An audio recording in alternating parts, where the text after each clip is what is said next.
So we're lucky to be joined today by Lizzie Landels from Microsoft's Democracy Forward team. I want to start out by thanking our sponsor, Microsoft, for their generous support of INN Days. I'm really excited about this session today.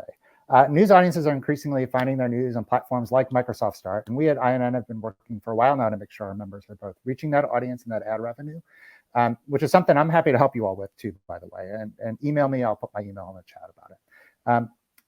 I think companies like Microsoft play a critical role now in how Americans find news and which news they find. There's lots of downstream effects for us as news outlets and for determining which conversations and which voices are included as we talk about the future of our democracy. These conversations are now happening in a world that I think Microsoft often understands a little better than we in the news do. Americans are increasingly relying on their phones, computers, and tablets for news. 86% now use these tools to get their news often or sometimes, according to Pew Research data. So there's a tired metaphor I'm sort of obliged to trot out about at this point about phones being the new front page. But as I was getting ready for today, I was struck by how poorly that parallel feels like it still holds up. And there's two defining features of how news comes to us now that I think really help understand that, which is one, its ability to push its way directly into our pockets with this little frenzy of buzzes and chirps, and a newfound deep interest in us as individuals, what news we've read and what news we may want to read in ever greater specificity over time. I don't think many old school newspaper editors could or likely wanted to aspire to this level of intimacy with individual readers, but news is increasingly intimate. It doesn't drop outside on the doorstep or beam into our living rooms, but softly vibrates on our pockets. I don't think news audiences often fully grasp the nature of this new relationship either. According to Pew data, half of 18 to 29-year-olds are online nearly all the time, and 70% turn to their phone first for news, but only half report having a solid grip on what push alerts are. As you can imagine, it's only starker for older generations, with half of those older than 65 turning to digital news first, but only 10% reporting they have a full understanding of why news headlines suddenly appear on their phones. So I can mangle a tired metaphor here about modern day paper boys, but it doesn't seem like the metaphors are really serving us all that well anymore. And so I'm glad to have Lizzie here today to talk about something we can only truly understand by addressing it directly. So Lizzie Landels is currently Senior Manager in the Democracy Forward team at Microsoft, working to preserve, protect, and advance the fundamentals of democracy by promoting a healthy information ecosystem. Prior to joining Microsoft, Lizzie served as a Foreign Service Officer for the Australian government, working in South America, the Caribbean, and Central Asia. Lizzie is also an administrative barrister and solicitor in Australia. So one more quick note before I hand it over to Lizzie. We're going to leave a fair amount of time for questions and conversation after Lizzie's presentation. And if you have comments for Lizzie, please put them in the Q&A on the right-hand side of the stream. And I'll be watching them and posing questions to Lizzie in a little bit here. So I'm really looking forward to a lively discussion today. And with that, I want to hand it over to Lizzie Landels. Excellent. Thank you so much, Sam. And it may be sweaty where you are, but it is rainy and cold here in Seattle. I am promised that summer is coming at some point. Wanted to reiterate that I'm just really excited to be here and excited for this conversation. What I'm intending to do is give you a little bit of background to myself and how I ended up in this space, why Microsoft sort of cares about journalists and journalism, and then the work that we are doing to get quality news on our platforms, and then how we've been combating both mis and disinformation. So a little bit about myself. As you may be able to hear from my accent, I'm an Australian, as Sam mentioned. He also mentioned I'm a lawyer. Please don't hold that against me. I'm reformed. I don't practice anymore. I was a Foreign Service Officer prior to joining Microsoft. And in my time in the Foreign Service, I focused largely on cybersecurity and on information integrity issues. So I have some background into this area. But when I joined Microsoft 4 years ago, I didn't come straight into this team. I spent most of the last 4 years working across our enterprise crisis management program, and that sort of manages everything from pandemics, major cyber incidents, and sort of data breaches and any of those issues. So I've only joined Democracy Forward about 3 months ago. I was pretty confident in my sort of understanding of information integrity issues, but as I'm sure you're all aware, the landscape has changed drastically over the last 4 years. So I'm really steeping myself deep in the learning, and I'm really excited to be here today. I'll try and answer any of your questions. Those that I can't answer, I would love to sort of collect and take back to our teams. Even those that have been working in this space sort of consistently for the last 20 years are always telling me it's changing day to day and we're always learning. So we're really excited by our partnership with INN, and I'm really excited to learn from you guys today. I wanted to first take you through Microsoft's approach to information integrity. So let me pop this over. And so to understand why we care sort of deeply about journalists and journalism at Microsoft, we need to kind of take a step back to look at the broader kind of view and the picture that Microsoft sees. Microsoft believes in the importance of democracies and ensuring that our democracies are resilient. You may have read President Brad Smith's book, Tools and Weapons, where he talks about how any tool can be used both for good and for ill. He uses the sort of very basic example of a broomstick and how it can be used to sweep or to hit someone over the head. And I think actually I love that analogy because technology is really like the broomstick. It offers so many opportunities, so much possibility for good. And we firmly believe in the ability of technology to improve our societies, improve our livelihoods. But it can also be deeply misused, as we're aware. And so as we've seen this sweeping digital transformation has occurred in the past decade, one of the industries most affected has been, of course, journalism. And INN is doing an amazing job of thriving in this new environment. But we've also seen the decline in traditional newsrooms. We're seeing news deserts across the US and across the world. And in order to help protect democratic processes and institutions from threats, we know that we need to help preserve journalism. You can see here Microsoft's approach. First and foremost, we are a technology company. And so the first step that we take is we try and leverage our technology to help democratic institutions. We aim to play a leading role in the industry. Microsoft is kind of a mature company now, and we really strive to sort of take our learnings over the years and spread them throughout the tech industry. We develop strategic partnerships, and I'll talk about a few of those today. And we're, of course, nonpartisan in our efforts, and we work to support democracies globally. So whilst there's a lot of work that happens here in the US and here in Redmond, we are also represented in, I believe it's over 105 countries in the world, and making sure that we're supporting democracies globally. Our team, sort of within that larger umbrella, our specific team is called the Democracy Forward Initiative.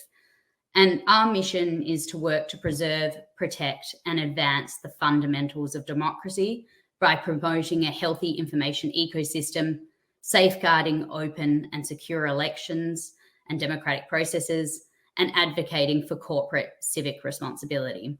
So we've got a couple of members of our team that really focus in on different areas. I sit in that healthy information ecosystem pillar, along with my colleague, Eric Prock, who's been steeped in these issues for a couple of decades now and is doing amazing work in our preserving journalism pillar. So in terms of that healthy information ecosystems, we think about a couple of areas.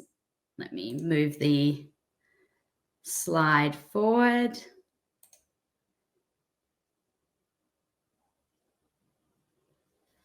Okay, sorry, I work at a tech company, but of course I'm going to have technical difficulties myself. Oh, there we go. Oops, apologies for that. So talking about information integrity, we have a couple of pillars within the information integrity area that involves our digital literacy pillar as well. We aim to building trust in the information ecosystem, and we collaborate with teams internally and with external partners to sort of build societal resilience. So you can see here within that sort of first piece, we think about societal resilience, research solutions, and technical solutions. One example of sort of societal resilience, you may be aware of NewsGuard. NewsGuard is a strong partnership with Microsoft. They do apolitical criteria of journalistic practices and rate news sources against those. They give sort of nutrition labels to sites in order to rank them either green, which is generally trustworthy, all the way to sort of red, which is generally not trustworthy. And we use these sort of sources and information to rate and understand our news. We don't have any red news sources on our platforms because of our focus on ensuring that we remove disinformation and misinformation from our platforms. In terms of research solutions, we work with internal and external stakeholders to detect and learn from disinformation actors. You're going to be seeing a couple of announcements come out in the coming weeks. I can't speak to them too much today, but I'm really excited about what we're doing in this space, really tracking the threats that we're seeing and trying to help our communities, our governments and civil society respond effectively to these threats. Our partners in this area include the Global Disinformation Index, Maburo, and of course within our teams are sort of cyber threat hunters and actors. Research, technical solutions, of course, there's a number of technical solutions we bring with our partners. Just one brief example is the C2PA project. This is a coalition about content provenance. We've partnered with Adobe, Intel, TruePic, and other tech and media companies, along with the BBC. And they've recently launched their first version of an open source content provenance tool. And what this tool does, it allows creators to sort of claim authorship while empowering consumers to make informed decisions. I'm sort of a little bit still confused by this technology. I'm not an engineer myself. And so someone described it to me as like an NFT, but without the environmental impact. So you can kind of track it from beginning to end. And that's just one example of all the kind of technical solutions that we're working on to try and combat and disinformation and provide a space for credible news. Moving to our information literacy programs, I just wanted to very briefly touch on this because this is really important. We see there is, no matter what tools you institute, no matter what we do with the partners, we understand there will be toxic information in the ecosystem. We will be combating disinformation for a long time to come. And so with our partners, we jointly develop content that builds societal resilience against disinformation. Our team is more largely focused on the adult population, but we have teams within Microsoft that focus across the board. For example, today, our education team has launched Search Coach within the team's platform, which is helping empower students to think critically and search with confidence. So I'm really excited to take some of those learnings as that team provides it, and really excited to see what they're doing. So this sort of background to why we value journalism and its role in supporting democratic societies, and also the information integrity and preserving journalism pillars really show that we're firmly rooted in the desire to get quality news and information to consumers. And we're ensuring that the consumers are more resilient at understanding and managing disinformation online. So our preserving journalism pillar specifically, which my fantastic colleague Eric Prock has been leading for the last decade, works at all kinds of ways to ensure that high quality news is available to consumers. I'm not sure how much information you have about this pillar. I understand that INN has worked closely with our team before, but I just want to very briefly cover the three areas, which is the hybrid business models. And Sam, to your sort of introduction earlier, we really do need to rethink what journalism looks like.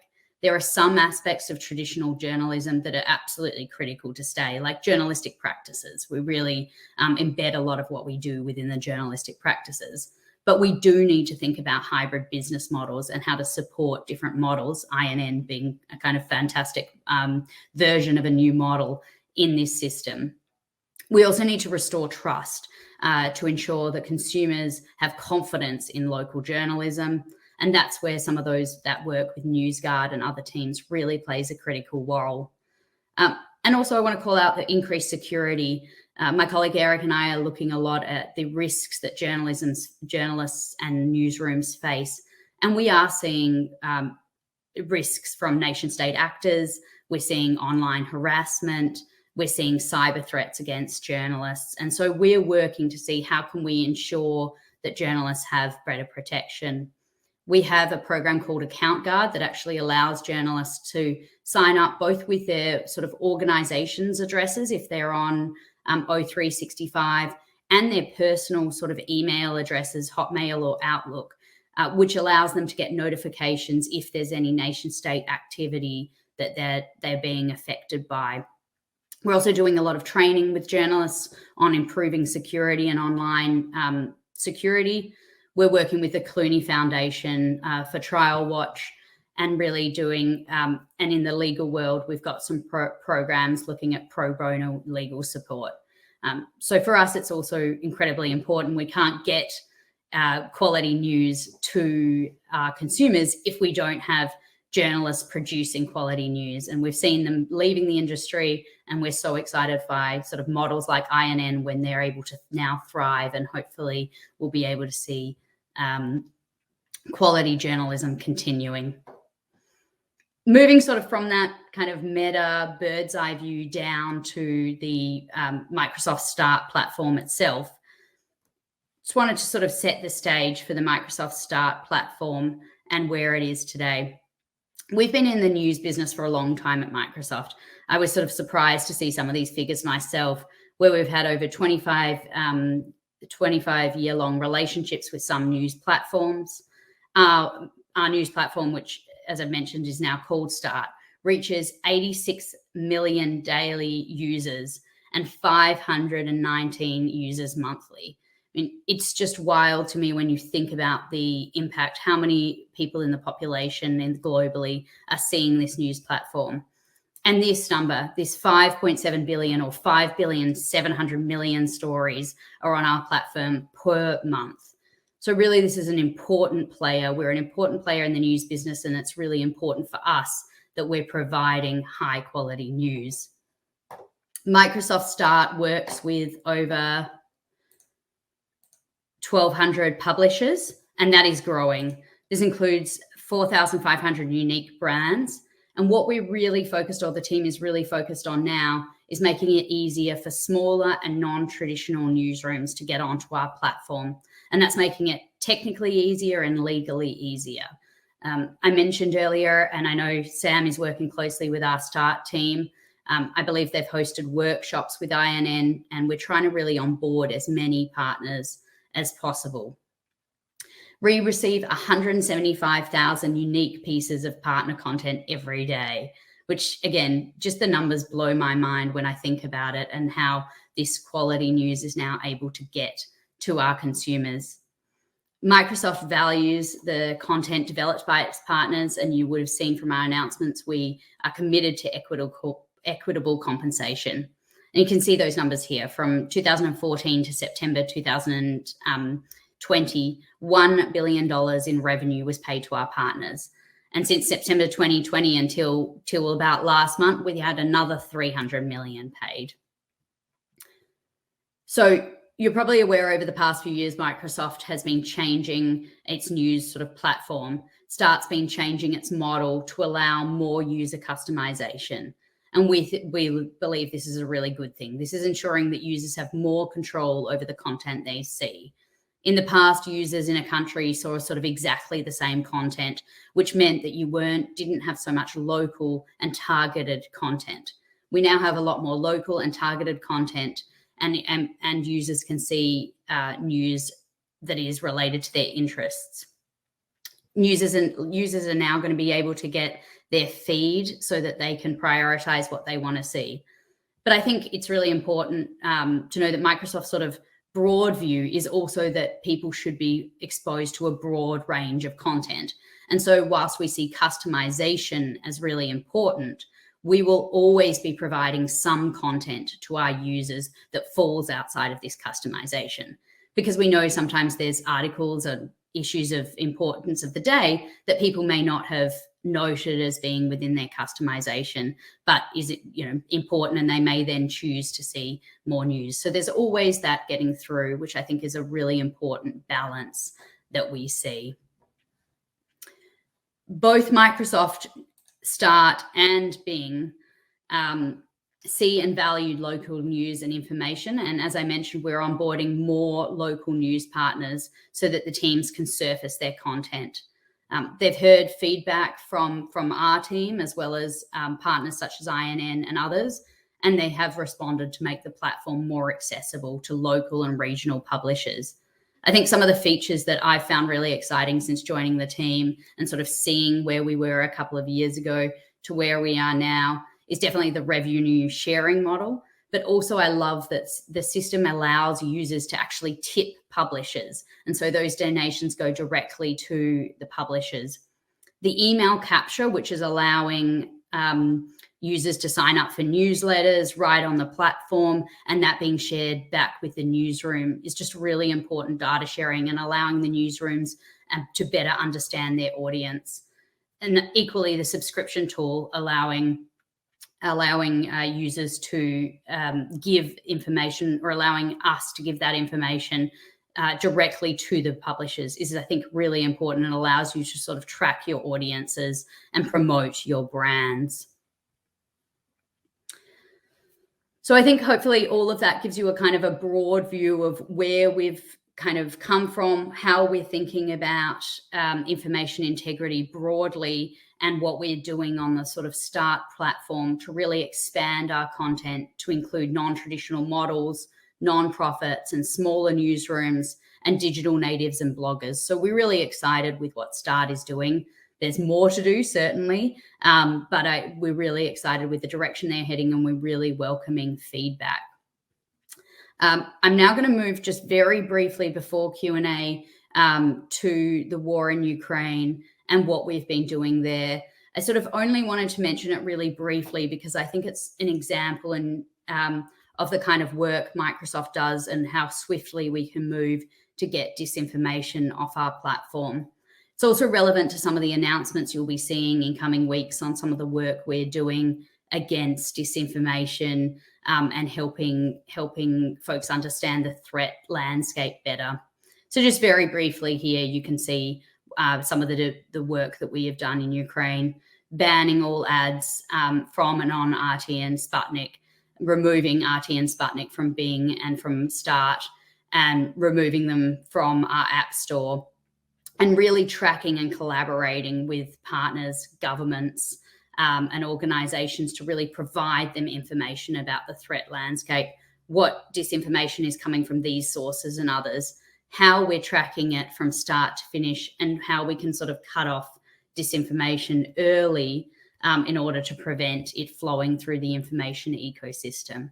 So it's sort of a strange topic to end on, but I wanted to really show that broad view of how we're dealing with this, not just getting quality news on our platforms and in our search, but also making sure that we're really targeting disinformation, publicly speaking about where it's coming from, and trying to get others as well to sort of remove that and take the learnings for the future. So that's sort of my broad in 15, 20 minutes spiel of Microsoft Start. Really excited to answer your questions and take any feedback. Please, if there's anything that I can't answer, I'll be taking it back to our teams and trying to get you an answer. So, Sam, Thanks, over to Lizzie. you. That was really informative. I really appreciate your time today. So I want to turn it over now to Q&A. If you have questions for you and I think some of these terms have become very familiar, but for not everyone in this group, they might not understand what you think about and how you might define something like disinformation. Like, I don't think many of our newsrooms would fall into a category of being like accidentally even labeled disinformation. But from your perspective, like, how do you think about disinformation and what it is? Yeah, that's a really great question. I think it is important that we think about our definitions. So when we at Microsoft are talking about disinformation, we're referring to the deliberate use of false information intended to obscure or mislead. Misinformation is different. Misinformation is incorrect information. It might be incorrect caption or a quote or a name, or it can be an entirely false story, but it's unintended. And then you'll often find newsrooms, unfortunately, there will be misinformation in even high quality sources, because we're moving quickly. Not everything is verified to the nth degree. When we see misinformation, we would expect quality news sources and to identify the misinformation, print retractions, what you would normally see sort of in the news industry. Disinformation, as I said, though, is much more nefarious. It's about intentionally obscuring the truth, intentionally spreading disinformation, often for political or other gain. And so when we think about sort of the recent war in Ukraine, there's a number of disinformation being there. And again, we'll be talking more about this in the coming weeks, propagated by the Russian government to sort of obscure the truth in Ukraine and sort of change the narrative there.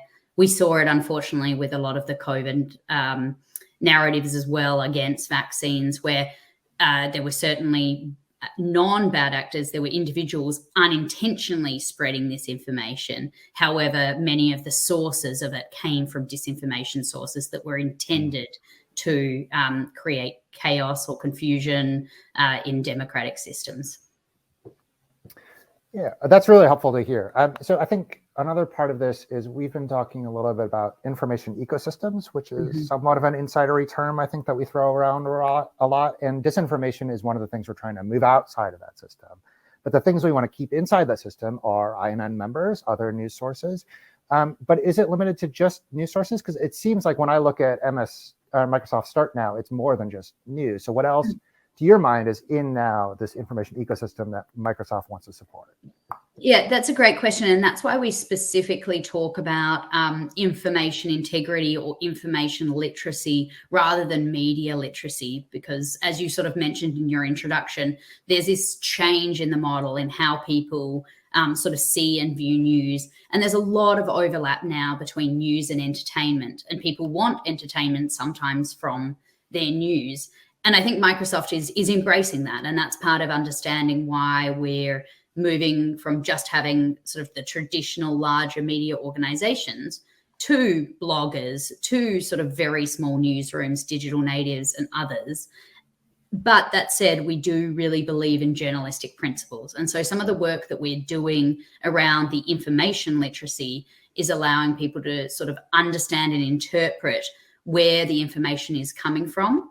And so it's really the consumers of information.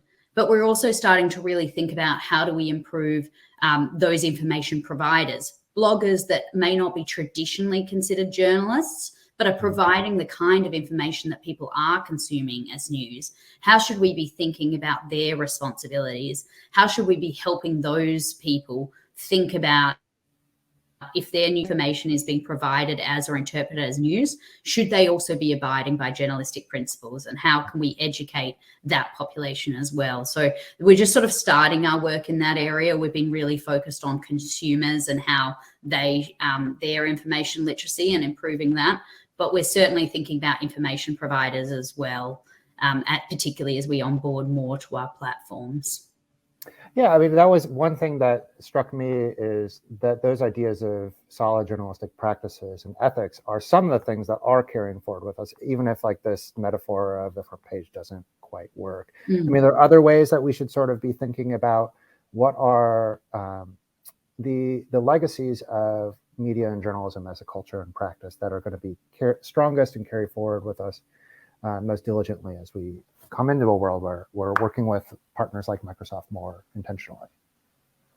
Yeah, I mean, I think one of the principles or one of the things that we saw traditionally that has failed in technology and we're really supporting bringing back is the value of local news and local newsrooms and people on the ground. And there's sort of a lot of issues in the US that local newsrooms that have national interest, but really we want to make sure that there's the local perspective being provided and amplified as well. So I would think that that's sort of one area that's always been important to journalism is what's happening on the ground, and how do you ensure that we don't have these news deserts that have been sort of popping up over the last few years. And it's really interesting as we think about local journalism, what that looks like. So we are supporting traditional local newsrooms to sort of move into hybrid funding models.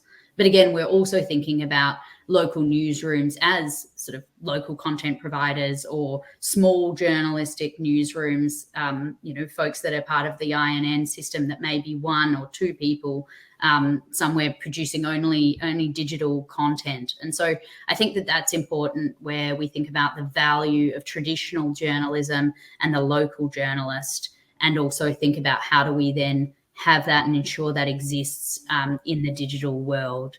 I think also journalism aimed for but didn't always achieve diversity. And so I think we can see the value of thinking about local stories and thinking about local journalism and thinking about the digital world and some of the equalizers of having maybe some non-traditional information providers as part of the system. How do we allow that to provide diverse voices and new voices that may not have been part of traditional journalism? And so again, it's back to that sort of tools and weapons. There's a really amazing opportunity here with online news and technology that maybe allows more diversity and allows an improvement on the traditional system. But also, of course, that comes with risks where people aren't necessarily aware of the power or the responsibilities as we see them when they're being an information provider. Yeah, so there's an interesting balance there, I think, that needs to be struck. And Steve hit at it in one of his questions here. Steve is hoping for an exact percentage here. I don't know if we'll get it. But there's that balance between what people say they want, right? Like they're sort of curating their own feeds, and what we sort of would like them to discover, to bring them outside of their bubble to some degree. And, Steve would like to know like a specific percentage of how much is customized and how much is sort of left to Microsoft.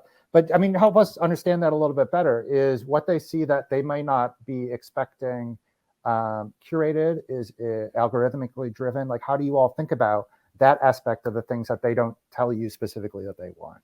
Mm-hmm. Yeah, so I mean, I can't give you an exact percentage, but I can say it's a firm principle of ours and a belief of ours that people need to be exposed to and should be exposed to a broad swath of news, and that means that and information that 100% curation is not and won't be our sort of position moving forward. We always make sure that there's exposure to other content because, there's, as I mentioned, there's news that you haven't curated that you want. There's sort of sites that you may not normally follow that have information. There's areas, local newsrooms and others that are allowing sort of that. So I can't give a percentage, but definitely that's a focus of ours and something that the team tracks really closely, and then sort of sees changes in behavior based on the exposure to those other sources. In terms of sort of the algorithm and how it works providing information to folks, I mean, I'm not in the technical space. I've been spending the last couple of years working with engineers, but I am not myself building the algorithms.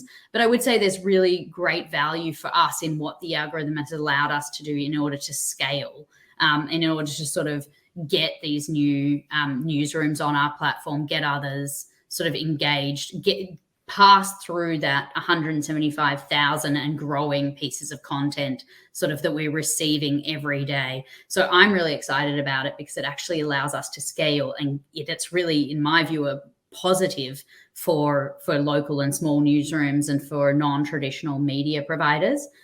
That said, every algorithm has its issues, and the team is aware that there's sort of ways to do it better, and they're constantly iterating. And so we welcome sort of feedback from this group and from others if there's issues or concerns or opportunities for improvement. That's sort of very much the focus. Start is really on this. Start is on the start of their kind of new push forward into these spaces, and so are really open to hearing feedback. Well, that is certainly a conversation I think a lot of our members would love to keep going. I mean, I don't think there's probably many who have not thought to themselves, like, well, if only they saw it, like, if only they saw this story, then they would, like, it would resonate with them in a way. They would understand something that we've been hoping they'd understand. So I want to put to you a question just verbatim here from Sue. Tech companies disagree on what should be done to promote credible news and fight disinformation. To what extent will regulation shape common approaches? Yeah, so I think Microsoft is actually, I don't know if we're unique, but probably unusual in this space in that we actually support a lot of regulation. I think, we talk a bit about content moderation and issues, and really content moderation and content moderators aren't always scalable. I mean, some of the tech companies, including ourselves, you're hiring like hundreds, thousands of people. And if anything, that actually is bad for other competitive system, because it's meaning that new platforms can't compete because they can't provide that sort of level of content moderation. And so some of the regulation and requirements around algorithms, around ensuring that we're prioritizing quality information, I think Microsoft recognizes its role, the role of technology has played in these areas and can play to be a positive force for democracies in this space. What exactly that regulation looks like will be interesting. It's really complex set of issues. Sort of what Microsoft's business operates is obviously different from Meta, from Google, from others.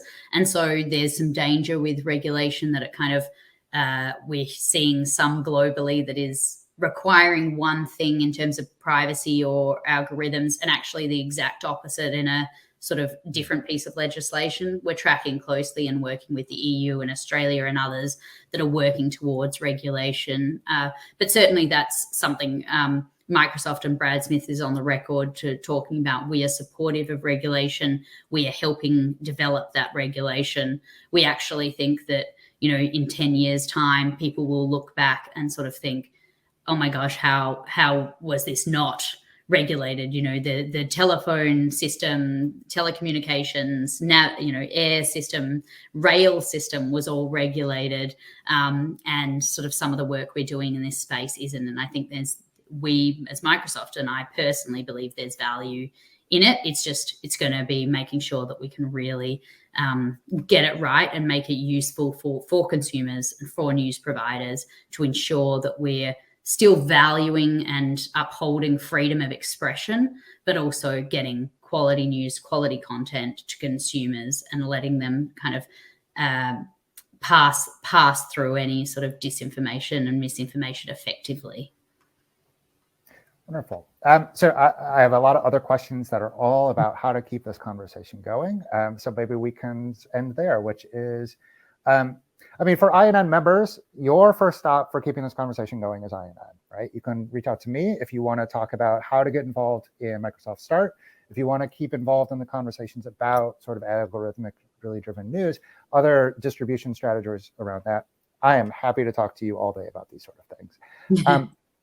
But Lizzie, for those who want to stay in direct conversation more with Microsoft and how your thinking is advancing on all of those things, beyond INN, how can they stay connected with what your team is doing?